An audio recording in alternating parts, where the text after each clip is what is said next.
Deuteronômio 30, do 19 ao 20, diz assim: Hoje lhes dei a escolha entre a vida e a morte, entre a bênção e a maldição. Agora, chamo os céus e a terra como testemunhas da escolha que fizerem. Escolham a vida, para que vocês e os seus filhos vivam. Façam isso, amando, obedecendo e apegando-se fielmente ao Senhor, pois Ele é a sua vida. Se vocês o amarem e lhe obedecerem, Ele lhes dará vida longa na terra que o Senhor jurou dar aos seus antepassados, Abraão, Isaque e Jacó. Amém? Vocês podem se assentar.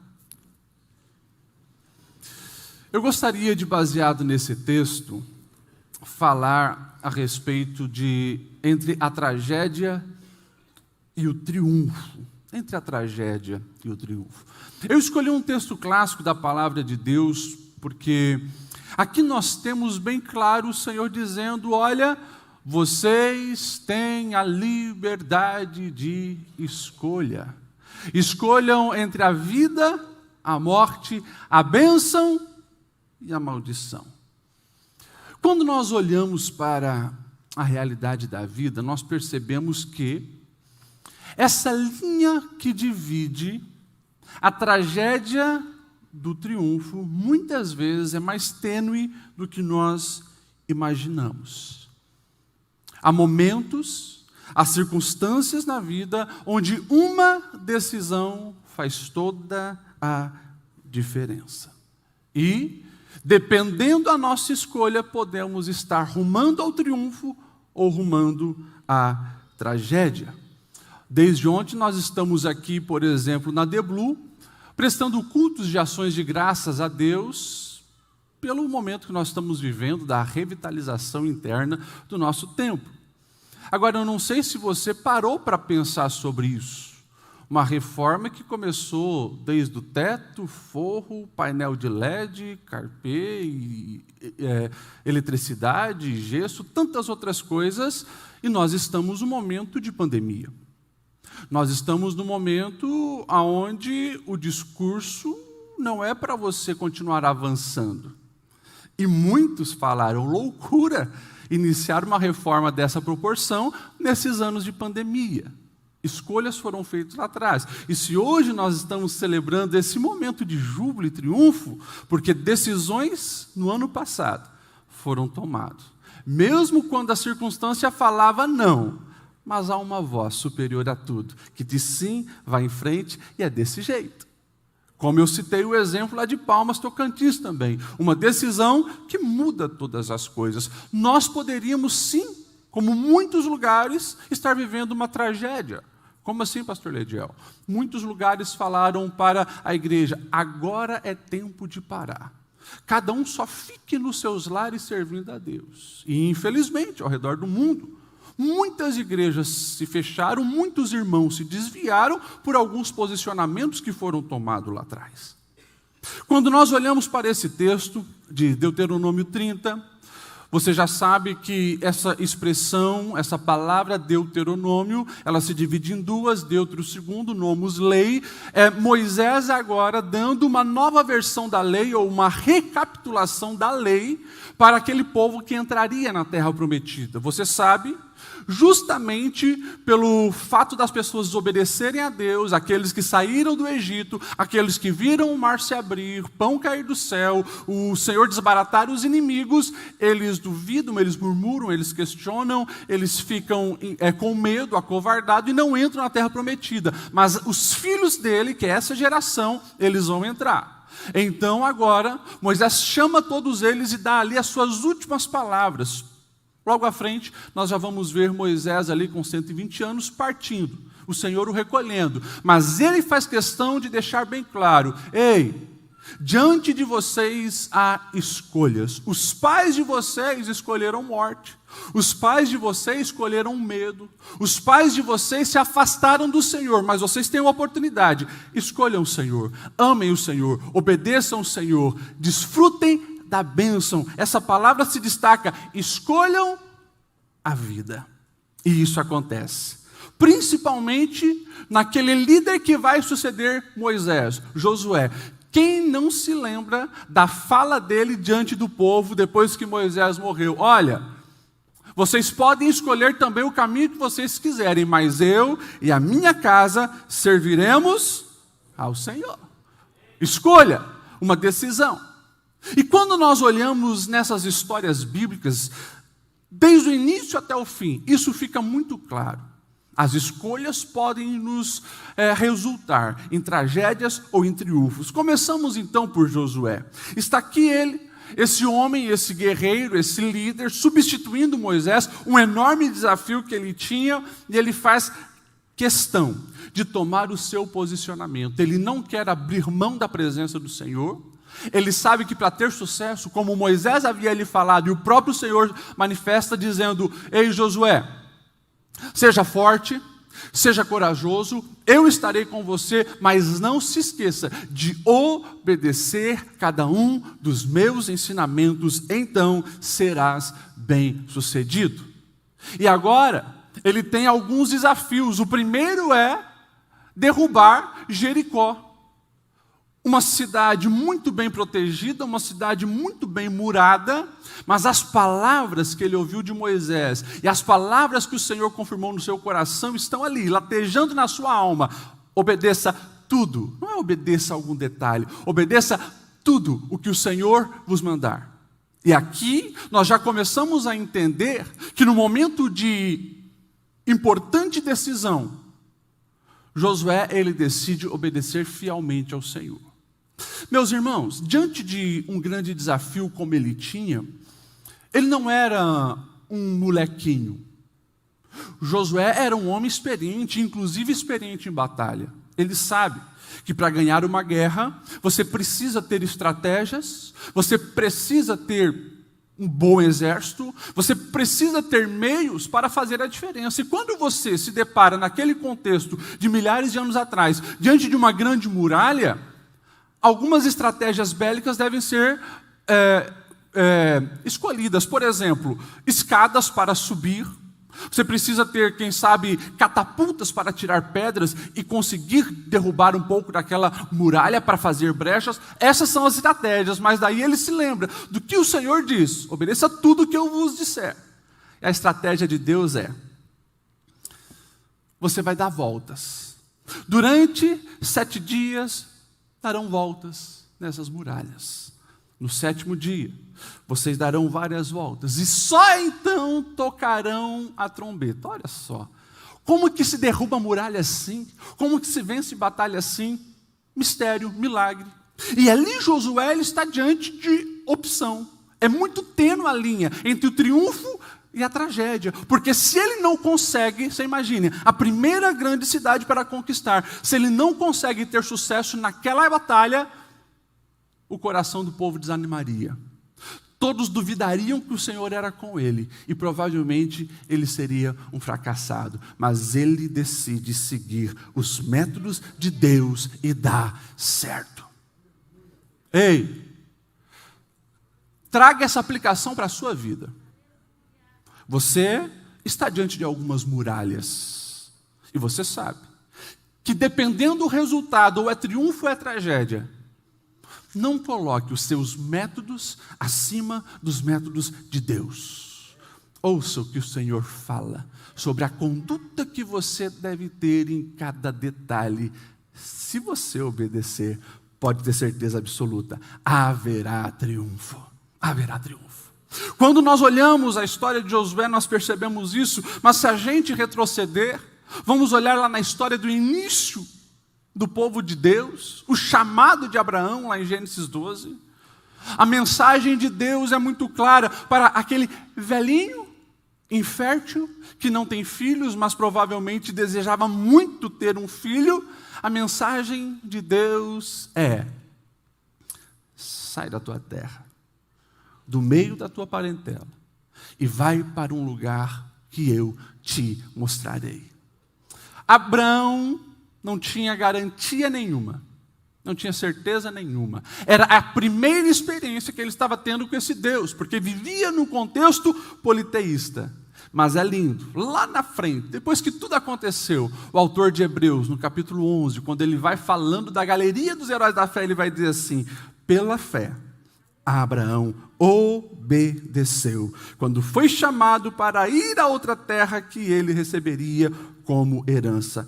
Ele partiu sem saber para onde ia. E mesmo quando chegou à terra que lhe havia sido prometida, viveu ali pela fé, pois era como estrangeiro morando em tendas. Algumas vezes desse púlpito você já ouviu que o sucesso ou o fracasso depende das vozes que você ouve. Não apenas que você escuta, a voz que você ouve, que você compreende, que entra no teu coração, que rege os seus pensamentos, que gera os princípios que definem as tuas escolhas de vida.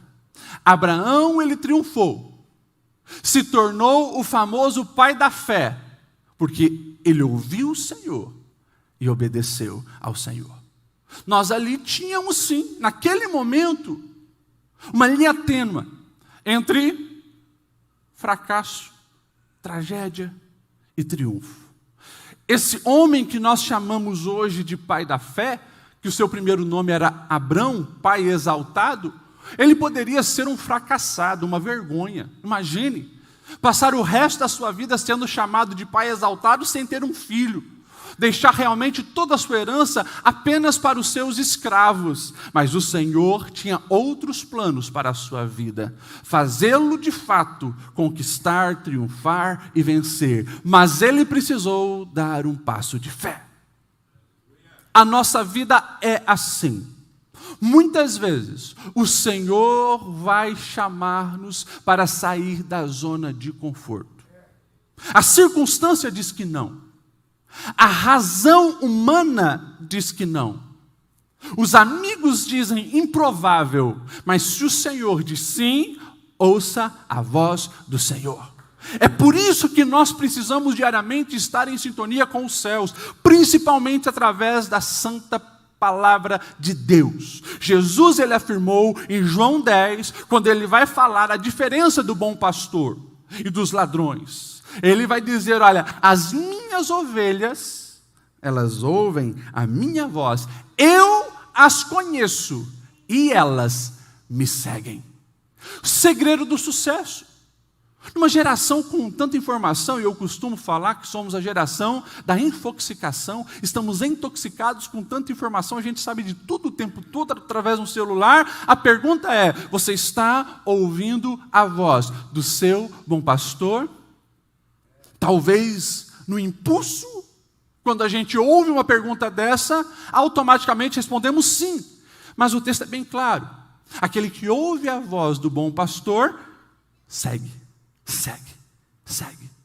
Ou seja, nós precisamos estar nas pegadas de Jesus, imitando Jesus, nos comportando como Jesus. Isso evidencia que de fato nós estamos ouvindo a voz dele. Jamais esqueça. Diante de você está o triunfo e a tragédia. Se você der mais crédito à voz de amigos, especialistas, os youtubers que ensinam você a ganhar fortuna numa semana, se você está ouvindo vozes no TikTok, no Instagram, mais do que a voz do bom pastor, eu lamento, mas você está dando passos para a tragédia. Ele é quem nos conduz ao verdadeiro triunfo. Vigia, guarda o seu coração, blinda a sua mente. Há 3.000 anos atrás, o sábio Salomão já falava sobre tudo que deve guardar, guarda o seu coração. Pastor, o que eu devo fazer? Usar um colete à prova de bala para blindar o meu coração? Não. Você precisa vigiar naquilo que você vê e naquilo que você escuta. Aquilo que tem acesso ao seu coração são imagens e palavras. E nessa era digital, está tudo ali numa tela. Cuidado, vigia, se blinda, se proteja. Purifique a sua vida com a palavra. O salmista já vai dizer como purificará o jovem o seu caminho, meditando segundo a palavra do Senhor. Essa é a fonte da vida, essa é a fonte que não nos deixa confundir com tantas vozes e tanto barulho que a gente tem em nossos dias. Amém? Seguindo depois de Abraão, nós temos também o exemplo de Jacó. Depois de enganar pai, depois de enganar irmão, nós sabemos que ele foge lá para a terra da sua mãe, encontra-se com seu tio, casa com as 2 filhas, vai tendo filhos, mas vai chegar o tempo onde ele tem que voltar para casa. E Deus mesmo diz para ele retornar. Só que, quando ele manda um recadinho para o pessoal da terra dele, estou voltando para casa, o irmão ainda estava com o ódio, a amargura, o rancor atravessado na alma. Você imagine a cena. O Esaú, ele só convoca 400 soldados para se encontrar com Jacó e com a sua família. Só 400. Homens de guerra, homens brutos, selvagens, guerreiros. Você imagina esse encontro. A tragédia está escrita. Vai ter sangue, vai ter morte, e se a gente olhar para o Jacózinho, coitado, não vai ter chance nenhuma, pela ótica humana. Ele sai, ele ruma com a sua família, com seus escravos, com o seu gado, e volta para a sua terra. Mas antes de encontrar com seu irmão, ele sabe, eu preciso de um milagre, eu preciso de um milagre. E daí em Gênesis 32, ele se encontra com Deus, ele luta com Deus. E quando ele percebe que não é um homem comum, ele agarra, o verso 26 diz que Jacó falou, eu não te deixarei, se não me abençoares. Enquanto não me abençoares, eu não te largarei. Isso fala de quê?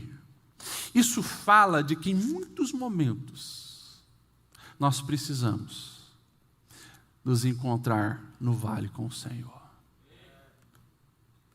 Essa luta que ele teve com Deus, interessante é que começa com uma luta contra Deus, mas depois se torna uma luta em parceria com Deus. Por quê? Porque ele agarra aquele anjo reconhecendo que era manifestação divina. Pede a bênção. Ele tem a coxa tocada. Ele fica manco. Mas o mais importante, ele tem agora um novo nome. Não se chamará mais Jacó, enganador. Jacó, no radical hebraico, fala de calcanhar, trazendo essa conotação de suplantador, enganador, porque ele nasceu agarrando o calcanhar do seu irmão. A partir de hoje, serás chamado de Israel, aquele que luta e prevalece. Meus irmãos, eu fico imaginando, o sol se levanta, ele tem que continuar a caminhada, muito esperto. Ele vai mandando, aos pouquinhos, a sua família, os seus filhos, o seu rebanho, e depois ele vem mancando. Lá vem Esaú com seu exército, mas não é apenas um Jacó diferente. Não é apenas um Jacó mancando, com o coração transformado e um novo nome para apresentar. Deus fez uma mudança no coração de Esaú. Porque aquele homem que estava com sangue no olho, o texto diz, quando ele vê Jacó, sabe o que ele faz? Ele corre na direção de Jacó, abraça e começa a chorar. Pastor Ediel, explica isso. Eu não sei explicar. A explicação é, enquanto Jacó estava agarrado com o Senhor, Deus foi agindo onde ele não podia agir. Enquanto ele estava lá no vale, na presença do Senhor, o Senhor foi tocando o coração, quebrantando o coração de Esaú. E quando ele se encontra, o que Esaú sabe fazer não é pegar uma espada e cortar a cabeça de Jacó. Ele abraça, ele chora. E o perdão ali acontece na vida daqueles homens. Pastor Ledial, o que isso tem a ver comigo, contigo, tudo? Porque se o Jacó triunfou se tornando num Israel, que até hoje o nome dele é falado, hoje é nome de uma nação, de um povo escolhido por Deus, naquele momento, a luta com Deus fez toda a diferença. Isso fala que nós precisamos estar mais aos pés do Senhor. Mesmo que seja num vale, mesmo que seja num momento determinante, mesmo que seja no momento de maior agonia da sua vida e quem sabe desespero, corra para o Senhor, agarre o Senhor, dizendo: Senhor, eu preciso de uma bênção, eu preciso de um milagre, eu preciso de uma transformação, e permita que o Senhor te toque, transforme o seu nome, a sua personalidade, o seu caráter, transforme a sua vida, para você se tornar uma nova pessoa, e daí sim, aquilo que você precisa que aconteça e as tuas forças não dão conta, o Senhor fará no teu lugar. Tragédia e triunfo. Jacó escolheu triunfar, ficou marcado, mas a bênção durou até os dias de hoje. Nós temos mais um personagem que eu gostaria de falar, que é Ruth. Você conhece a história dessa moabita. Ela recebe no seu país uma família diferente, que vem de Belém de Judá. Imagine, ela em Moabe, com seus deuses, com a sua cultura, uma família de pessoas de Israel, aqueles que dizem que não gostam de se misturar com os outros povos, aqui com a gente. Acho que ela bota o olho nos meninos, né? Devia ser bonito, Malom, Quilom. Ela gosta do Malom, se casa com ele. De repente, coisas ruins acontecem. O pai dos meninos morre, o sogro dela morre. E de repente a coisa fica pior. Ela, que era uma jovem cheia de sonhos, cheia de projeto, queria dar muitos filhos ao seu marido, também vê ele morrer, o cunhado morrer, e de repente nós temos uma história trágica. 3 viúvas morando numa terra, sem homem nenhum, naquela época, para proteger, era um grande problema. A sua sogra Noemi, ela decide retornar. Só que já não é mais aquela mulher dócil, aquela mulher agradável, aquela mulher que é tão bom estar junto. Agora, Noemi é uma mulher amarga, uma mulher aborrecida com a vida, desesperada. Tanto que ela diz: eu não quero que vocês me chamem mais de Noemi, eu quero que vocês me chamem de Mara, porque Deus se voltou contra mim. Deus amargurou a minha vida, Deus me fez viver essa angústia, essa tristeza. Eu não quero mais que me chame Noemi. Noemi significa deleitável. Nós estamos aqui diante também uma linha tênue entre tragédia e triunfo. Por quê? Porque agora Noemi, ou Mara, quer voltar para sua casa e não quer ninguém perto dela. Ela quer voltar, morrer de depressão. Ela manda as suas noras, Ruth e Orfa: olha, voltem para a terra de vocês, casem-se com outros homens e vão viver a vida de vocês. Mas daí, Ruth faz uma escolha. O capítulo 1, verso 16 diz assim, que ela responde, depois então de a sua sogra insistir para ela abandoná-la: não insista comigo para deixá-la e voltar. Aonde você for, irei. Onde você viver, lá viverei. O seu povo será o meu povo, o seu Deus será o meu Deus. Onde você morrer, ali morrerei, serei sepultada, e que o Senhor me castigue severamente, se eu permitir que qualquer coisa a não ser a morte nos separe. Quando Noemi viu que Ruth estava decidida a ir com ela, não insistiu mais. A gente conhece o desenrolar dessa história. Mas para pensar, o que teria acontecido com Ruth se ela volta para sua terra? Muito simples.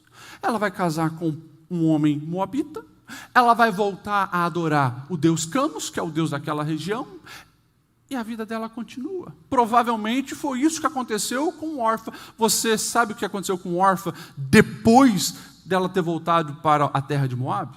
Não sabe, nem eu sei. Não marcou a história, não fez a diferença. Mas eu sei o que aconteceu com Ruth.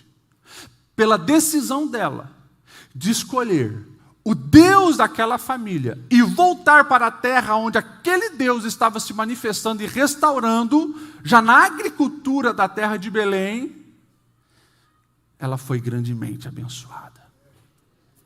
Escute o que o Espírito Santo nos ensina nesse texto. A decisão de Ruth é uma decisão desconfortável. Por quê, pastor Lediel? Porque ela está escolhendo sair do conforto da sua terra, dos seus parentes, dos seus amigos. Ela está abrindo mão do Deus daquela terra e ela está agora fazendo uma aliança, não com uma pessoa saudável, não com uma pessoa rica, não com uma pessoa próspera, não com uma pessoa com um futuro brilhante, com uma pessoa amargurada, que nem mais quer viver.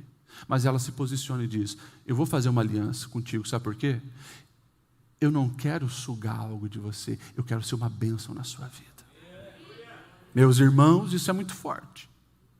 Nós sabemos que quando ela se posiciona, Ruth se posiciona para cuidar de Noemi, Deus se posiciona para cuidar de Ruth. Ela vai catando mantimentos, aonde ela encontrava espaço num campo, e chega no campo de Boaz, e nós sabemos que ele favorece ela, e depois ele casa com ela. E se não bastasse, a jovem viúva moabita se casa com Boaz, que era de uma linhagem importante. E se não bastasse isso, nós vamos ver eles tendo um filho chamado Obed. Obed se tornou pai de Jessé. Jessé se tornou o pai de Davi. E Davi deu a descendência do Rei dos Reis, Senhor dos Senhores. Hoje, quando você vai lá para Mateus 1, lê a genealogia de Jesus, sabe quem que você vai encontrar lá? Ruth. Uma mulher que triunfou. Uma das poucas mulheres da história da humanidade que entrou para a lista da descendência de Cristo Jesus. Sabe por quê? Porque no momento muito importante da sua vida, ela decidiu amar sem querer nada em troca. Escute o que o Espírito Santo fala conosco nessa noite. Talvez você está vivendo um momento muito parecido com o de Ruth. Tem alguém precisando que você seja um instrumento de Deus na vida dele, dela. Você sabe que ali não pode esperar nada em troca. Mas o Senhor diz: estenda a mão, ajuda, ama incondicionalmente, ama mesmo não podendo receber nada em troca, porque quando você libera esse amor, o céu se abre sobre a sua vida e a bênção de Deus se manifesta. Se posiciona diante da vida para agir com misericórdia, para agir com amor, para agir não com egoísmo, mas seja altruísta nesse mundo egoísta, e Deus vai te prosperar, e mais do que isso, Deus vai te surpreender. Eu poderia falar de um José que foi um escravo, levou Deus para a sua escravidão e se tornou governador. Podia escolher também seguir outro caminho que seria trágico, mas escolheu triunfar. Eu poderia falar de Raabe, que poderia ficar do lado do seu povo, a prostituta das muralhas de Jericó, mas ela escolhe Deus e Israel e se torna próspera, abençoada e triunfante. Eu poderia falar de Ana, que poderia se rebaixar no mesmo nível de Penina e gastar os seus dias em xingamento e briga, mas ela decide fazer um voto com o Senhor e triunfar. Eu poderia falar de Daniel, aquele refugiado na Babilônia, que escolheu não negar o Senhor e viver de uma maneira justa, honesta, grandiosa, no meio de um povo estranho. Mas eu quero falar de uma última história, que é aquela registrada nos evangelhos. Numa sexta-feira, Jesus está crucificado no meio de dois ladrões. Jesus não estava bem apresentável, como alguns dias antes, alguns tempos anteriores. Aquele homem forte, aquele homem jovem, ativo, estava miseravelmente ensanguentado na cruz do meio. Provavelmente, sua face toda inchada. Colocaram uma cruz de espinho, no momento de vergonha, na cruz, Cruz já é o mais baixo nível de punição para alguém naquela época. Como eu já falei uma vez aqui, era tão baixo que as pessoas usavam a expressão cruz para xingar e ofender as outras pessoas. E quem estivesse pendurado numa cruz era digno de pedra, de cuspe e muitas vezes de excremento humano. Estavam lá os três, esperando o xingamento, esperando a ofensa, esperando o repúdio, mas aquela sexta-feira a cena era incomum, porque naquele ambiente tinha muitas mulheres e naquele ambiente raramente tinha mulheres. E tinha mulheres olhando para aquele homem na cruz do meio, o amando, olhando com um olhar de afeto, amor e misericórdia para aquele homem. Que mistério é esse? Os ladrões começam a insultar Jesus. Os ladrões, pastor, não era um. Mateus 27, 44 vai dizer que igualmente os ladrões insultavam Jesus. O que eu acredito, às 9 horas da manhã, ambos estavam ali ofendendo Jesus, ridicularizando Jesus, pensando ser Jesus mais um bandido que está na cruz, como todos os outros que já foram crucificados pelo Império Romano. Mas de repente, um deles percebe que o olhar daquele homem da cruz do meio é diferente. O falar dele é diferente, porque ele encontra forças para pronunciar as primeiras palavras, e as primeiras palavras são: Pai, perdoa, porque eles não sabem o que fazem. Como assim? Perdoando os malfeitores? Está todo esfolado, todo chicoteado, todo ensanguentado, humilhado, cuspido, envergonhado, perdoando. Aquele homem percebe que diante dele tem alguém diferente. E o texto vai dizer, Lucas registra o diálogo que começa a acontecer ali naquela cruz. Porque um dos ladrões olha para Jesus e diz: se tu és alguma coisa mesmo, como está escrito aí, como estão dizendo, tira nós da cruz e sai você também.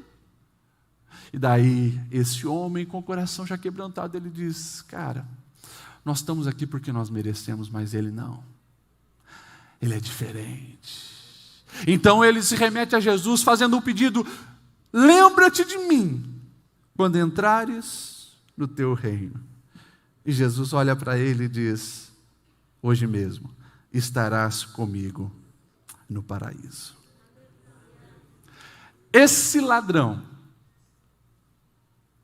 estava ali no momento mais trágico da sua vida. E se não bastasse já ser condenado a uma cruz, ele estava condenado ao inferno, à morte eterna. Mas os seus olhos olham para Jesus e ele vê, pelos olhos da fé, o que ninguém estava vendo. Dos discípulos de Jesus, 11 fugiram, só João estava ali. 11 se esconderam, as mulheres estavam ali. Mas aquele ladrão, ele viu em Jesus um rei, de um reino muito além dessa terra. Olha só, fala dele: lembra-te de mim quando entrares no teu reino. Como assim? Um homem preso na cruz, amaldiçoado, inchado, sangrando. Que reino esse homem tem? Ele enxergou um reino. E tomou talvez uma das atitudes de maior exemplo de fé de todas as Escrituras, porque ele colocou fé no Senhor Jesus no momento extremamente complexo. Ele não viu Jesus ressuscitar um morto, ele não viu Jesus pregar uma parábola, ele não viu Jesus levantar um paralítico. Ele estava ali algumas horas diante de Jesus, mas estava acreditando piamente que ele tinha um reino e ele queria fazer parte desse reino. O dia mais trágico da vida daquele ladrão se tornou o dia do seu triunfo. Um dos poucos registros que nós temos de alguém que está garantido no céu e que nós certamente encontraremos na glória: o ladrão do lado de Jesus. O que nós podemos aprender com isso? Hoje nós estamos aqui para cear. Isso fala de que a mensagem da cruz é mensagem de salvação para aqueles que estão perdidos. O nosso Deus é especialista em transformar tragédias em triunfo, e aquele homem que vivia a sua tragédia teve uma conversão para triunfar. Talvez você está aqui com o coração apertado, angustiado, aflito. Não pregado numa cruz real, mas quem sabe numa cruz emocional. Quem sabe numa cruz espiritual. Quem sabe você tem sido humilhado, humilhada. Quem sabe dentro da sua família tiraram o crédito, o amor, a esperança. Quem sabe você também foi emocionalmente crucificado. Mas saiba que para você, em Cristo há esperança. Ele muda toda e qualquer situação.